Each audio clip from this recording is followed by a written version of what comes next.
Hi everyone, we're going to apply Rolle's theorem to find all values of c such that the derivative of f at c equals 0 at some point between the labeled intercepts, and we're given a graph here.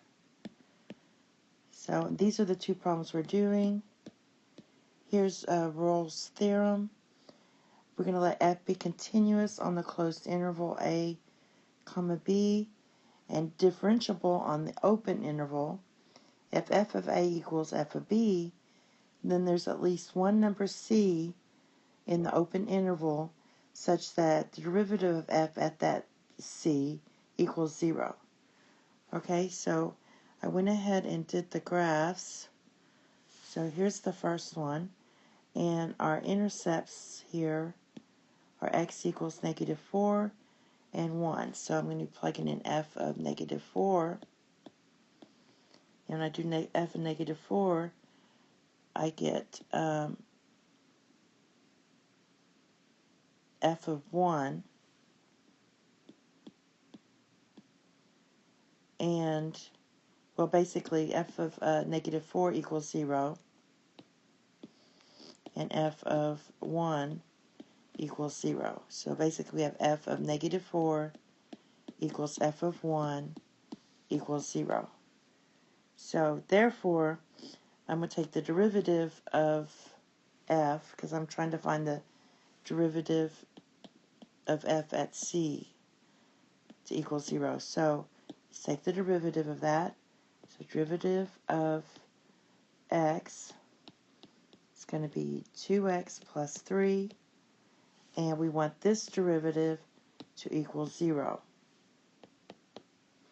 So x would equal -3/2.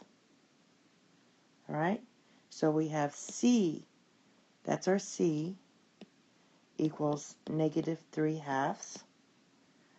And if I plug in f of the derivative of f at -3/2, I get 0. And that's all you have to do. So the next one is the sine function.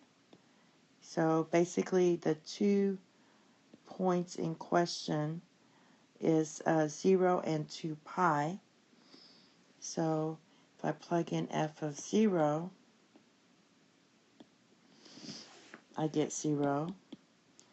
And if I plug in f of pi over 2, that's going to be sine of pi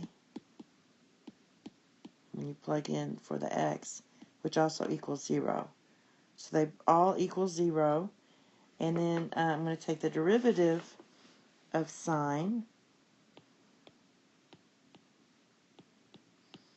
So the way you do that is you're going to take the derivative of sine, which is cosine of 2x. Then you have to take the derivative of that part, which is just 2. So I'm going to put that in front. Now we set this to 0. And of course, if you divide both sides by 2, you're just going to get cosine of 2x equals 0. And we know that's going to happen at pi over 4.